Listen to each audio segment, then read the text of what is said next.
ma arvasin, et see on tüdrukutele väga armas, et neil on kleepsud, millega saab lehti kaunistada. Kas sa arvad, et sellised riided on Talibani ajal kleepsuraamatutes lubatud? Ei, kallis, ei ole. Me tegelikult tutvusime Snapchatis 2024 aasta juulis ja kohtusime päriselus alles 2024 aasta detsembris. Mida sa mõtled? Kas afgaani mees leidis su sotsiaalmeedias ja veenis sind tema juurde kolima? Ma arvan, et väljend, mida ma otsin, on kui originaalne. Naistel pole sõna otseses mõttes mingeid õigusi. See saabki olema see, mida sa läbi elad. Ja minu piiratud uurimistöö põhjal proovis tema abikaasa tõesti taotleda viisat, et tulla USAsse, kuid talle keelati see, kuna Afganistan on keelatud riikide nimekirjas. See rumal naine kolib Afganistani, et abielluda oma poissõbraga. Ta on ameeriklanna, ta on liberaal ja ta on idioot. Isegi afgaanid ütlevad talle kommentaarides, et ära tee seda, sest Afganistani juhib Taliban. Ma mõtlen, kui rumal peab inimene olema, et arvata, et armastus võidab kõik. Ta ei kutsu radikaalseid džihadiste. Vaatame, mis toimub. Üks naine Ameerika Ühendriikidest on praegu internetis väga populaarseks muutunud, sest ta kolib, ja palun olge kannatlikud, Afganistani oma abikaasa juurde, kellega ta tutvus internetis. Nii rumal. Tõesti. Ta saab Afganistani isikut tõendava dokumendi. Praegu kontrollivad seda Talibani võimud. Tuletan kõigile meelde, et Afganistan on ameeriklaste jaoks keelatud reisi sihtkohtade nimekirjas, kuid see tüdruk on oma Afganistani kolimise otsuses 2-kordselt ja 3-kordselt kindel. Ta ütleb, et internet ütles mulle, et ma ei tohiks 8,17 Afganistani minna, et olla oma abikaasaga. Nii et mida ta siis teeb? Vaatame järele. Ta toog oma reisi varasemaks. Ma muutsin selle kuupäevaks 8,03, sest ma igatsen teda nii väga. Mõnikord näed midagi sellist, et tahaks lihtsalt välja logida ja enam internetis mitte olla. Rääkides sellest, et enam internetis ei olda, siis kui ta Afganistani kolib, siis tõenäoliselt teda enam internetis ei näe. Nad ei ole eriti suured sotsiaalmeedia fännid, eriti kui naised seal kohal on. Ei, nad tõesti ei ole ja ta on täiesti rumal. Ja ma arvan, et ühiskonnana peame endalt küsima, kuidas saab juhtuda, et üks tüdruk Ameerikas astub nii rumala sammu. Idiootlik, hullumeelne, rumal tegu. Kurb on see, et tõenäoliselt me ei saa kunagi teist osa ega saa teada, mis edasi juhtub, sest suure tõenäosusega ei saada enam kunagi vabadust tagasi. Aga ärge selle pärast muretsege, kallid, sest internet ütles talle, et ta ei tohiks midagi teha, nii et ta läheb ja teeb selle ikkagi ära. Mina olen ameeriklanna, kes kolib Afganistani ja see on teine osa kõigist kingitustest, mille sain oma abikaasa perekonnat. See kõik on lastele. Kõigepealt sain ma sellise värviraamatu. Ma arvasin, et see on tüdrukutele väga armas.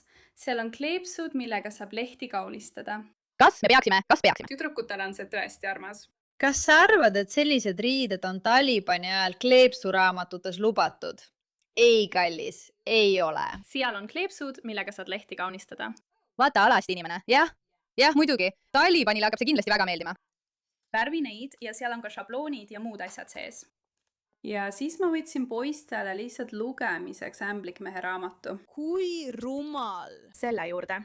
Mõned värvikriidid ja mõned pliiatsid eritajad, mis mulle armsad tundusid. Ma võtsin ka mõned pusled. Ma võtsin 48 tükiga lugu mänguasjadest pusle. Sa tõesti arvad, et lähed Afganistani elama Talibani võimu alla ja sa keskendud sellele, milliseid mänguasju nendele lastele osta. Miks sa ei osta neile, ma ei tea, näiteks miinivastaseid komplekte? 350-osaline majake, 500-osaline värviline. Ma ei suuda seda vaadata, kas need on Afganistanis üldse olemas, aga on või? Sama ka selle teisega. Ma arvan, et see on tõesti armas ja sa saad selle ise kokku panna ning siis alles hoida ja panna selle kuhugi välja, kuhu iganes soovid. Ja lõpuks sain ma need Käsna Kalle kaardid. Kas sa oled kunagi näinud? Ausalt, ma ei usu, et ma olen internetis kunagi näinud kedagi nii illusoorset inimest. Vaata, ma vaatan rumalaid asju internetis töö pärast. Ja ikkagi, ma ei tea. Ma arvan, et see loll naine paneb kõik üle. Ta võtab kõik endale. Vaata tema otsest reaktsiooni. Internet ütles mulle, et ma ei läheks 8,17 Afganistani, et olla oma abikaasaga. Nii et ma muutsin selle 8,03 peale. Kas see ei ole mitte täiesti südantlehestav?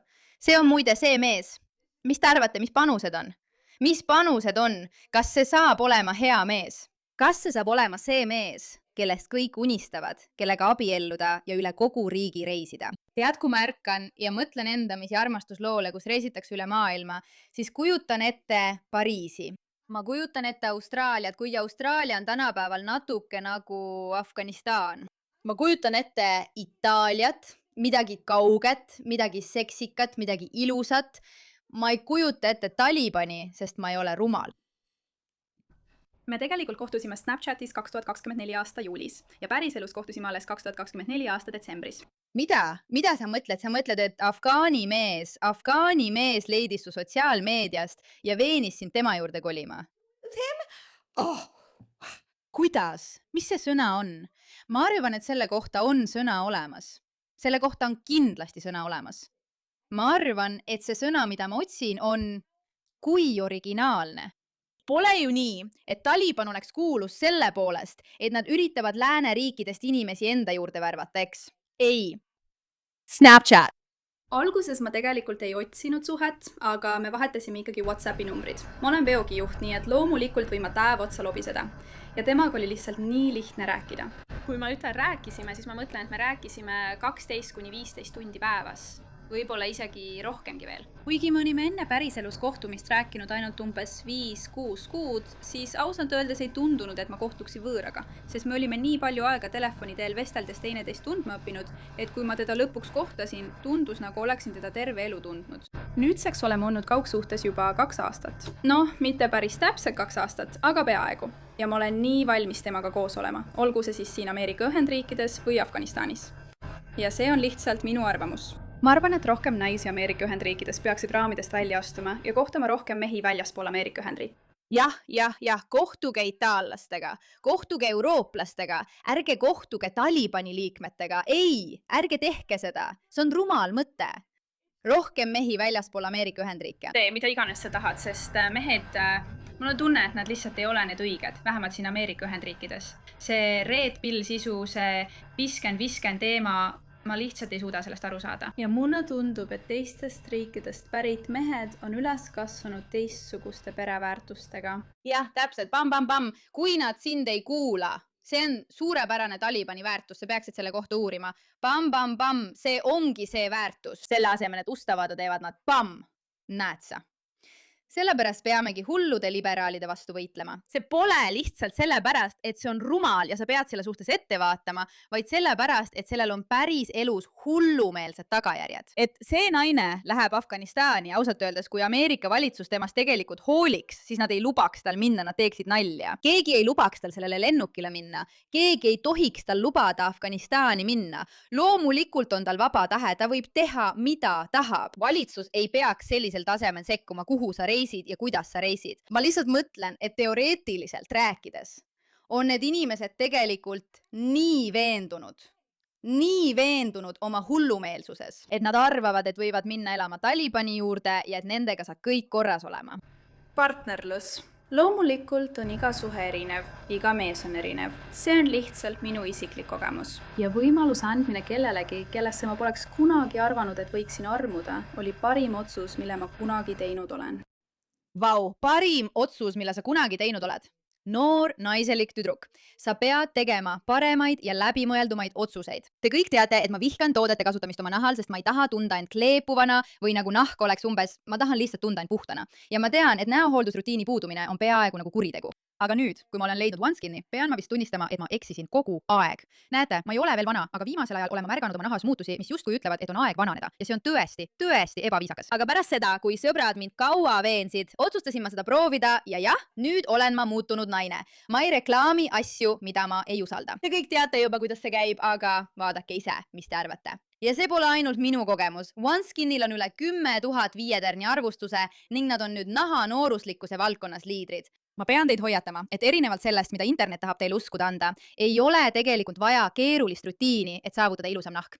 Üle 10 aasta kestnud nooruslikkuse uuringute tulemusena loodud OneSkin OSO1 peptiid on tõestatult suunatud vananemise nähtavatele tunnustele, aidates sul saavutada tervema naha nii praegu kui ka vananedes. Piiratud aja jooksul saad proovida OneSkini 15% soodsamalt, kasutades koodi MEIRA aadressil oneskin.ch/MEIRA. See tähendab 15% soodustust saidil oneskin.ch koodiga MEIRA. Pärast ostu küsitakse sinult, kust sa neist kuulsid. Palun, toeta meie saadet ja ütle, et meie saatsime sind. Lihtsalt väike meeldetuletus kõigile, kes ei ole kursis sellega, mis Afganistanis tegelikult toimub, sest see on tegelikult päris tõsine. Ma aitan sind. Ma sattusin just selle noore naise video peale, kus ta räägib, et kolib Ameerikast Afganistani, sinna Afganistani, et olla koos oma abikaasaga. Ma vaatan kommentaare, et olla kindel, et ma pole midagi kahe silma vahele jätnud. Kommentaarides on Afganistani naised, kes ütlevad talle, tüdruk, ära tee seda. Ja tema siin räägib, jälgige minu teekonda. Kuule, tüdruk, sa kasvasid üles Ameerika Ühendriikides. Oled seda meest ainult ühe korra kohanud Pakistanis. Oled temaga ainult ühe korra koos olnud. Ma mõtlen, see tundub nagu psühholoogiline operatsioon. Kas sa arvad, et see on lihtsalt mingi võlts tehisintellekti konto või midagi sellist? Mitte tehisintellekti konto, aga lihtsalt mingi võlts Afganistani konto, et proovida ja veenda Ameerika naisi seda tegema. Kas see ongi see, mis siin toimub? Kolida Afganistani, kus naistel pole sõna otseses mõttes mingeid õigusi. Mis iganes on kultuurishokist hullem, see ongi see, mida sa läbi elad. Ja minu piiratud uurimistöö põhjal proovis tema abikaasa tõesti taotleda viisat, et tulla Ameerika Ühendriikidesse, kuid talle keelduti. Arvestades, et Afganistan on keelatud riikide nimekirjas. Ja fakt, et sul on Jordaania kui võimalus, ma isegi ei soovitaks seda, aga fakt, et sul on Jordaania kui võimalus ja sa kaldud ikkagi Afganistani poole. Ja see ei ole kuidagi halvustavalt mõeldud Jordaania suhtes. Ma ütlen seda pigem sellepärast, et sa kasvasid üles Ameerika Ühendriikides, kus kombed ja kultuurinormid on nii erinevad. Ma lihtsalt tõesti ei suuda sellest aru saada. See on lihtsalt nii, et meie, naised, peame tõesti õppima, kuidas kuulata ja kuidas kasutada oma otsustusvõimet. Sul on teisi naisi, kes annavad sulle teadmisi, kogemusi ja taustainfot, eks? Neil on need elukogemused olemas. Ja sa valid silma kinni pigistada, valid seda eirata. Sest sa oled nii armunud, aga armastus ei päästa sind, kui sa juba seal oled. Kui mitu korda oleme kuulnud inimesi, kes on olnud abielus aastakümneid, ütlemas, et armastusest ei piisa. Kuidas su armastus suudab ületada need ühiskondlikud normid, mis seal on, asjad, millega sa pole harjunud? Kuidas su armastus kaalub üles Talibani reeglid, määrused ja kombed? Sa räägid, et hoiad meid kursis. Tüdruk, sa ei saa isegi internetis olla. Ma juba tean, kuidas see läheb, sest ma juba tegin postituse Ameerika naisest, kes reisis Afganistani, et teada saada, millised õigused on neil siin Ameerikas, mida neil Afganistanis ei ole. Ja siin on see video, vaata seda. Kas Afganistanis on 2025 aastal tõesti nii halb? Ma reisisin siia, et ise naisena rohkem aru saada ja see on see, mida ma teada sain. Siin on 5 asja, mida naistel on täna Afganistanis keelatud teha. Esiteks, naistel ei ole lubatud ilmuda ega rääkida meedias, televisioonis, raadios ega ajakirjanduses. Või sotsiaalmeedias. Pidage seda lihtsalt meeles. Naised ei tohi ka mošes palvetada ja peaksid palvetama kodus. Naised ei tohi ka pärast 6. klassi haridust omandada. Naised ei tohi ka parkides käia ega trenni teha, mis piirab nende võimalusi viibida paljudes väliruumides. Lõpuks peavad naised restoranides sööma ainult selleks ette nähtud aladel. Seega, vastuseks sinu küsimusele, jah, naiste õigused Afganistanis aastal 2025 on tõesti nii halvad. Nii see ongi. Ometi lähevad Ameerika naised ikka veel Afganistani. Mõtle selle peale.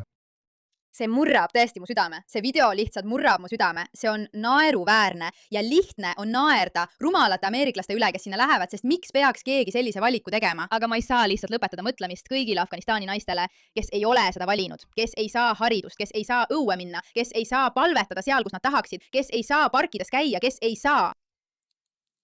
Piirangud Afganistani naistele on hullumeelsed. Ja see, et ühiskond on suutnud veenda omaenda naisi, et nende ühiskond, Ameerika ühiskond, on halvem kui Afganistan. Et armastus võidab kõik. Ma mõtlen, see sõna otseses mõttes on mulle täiesti uskumatu. Aitäh, et sellele tähelepanu pöörasite.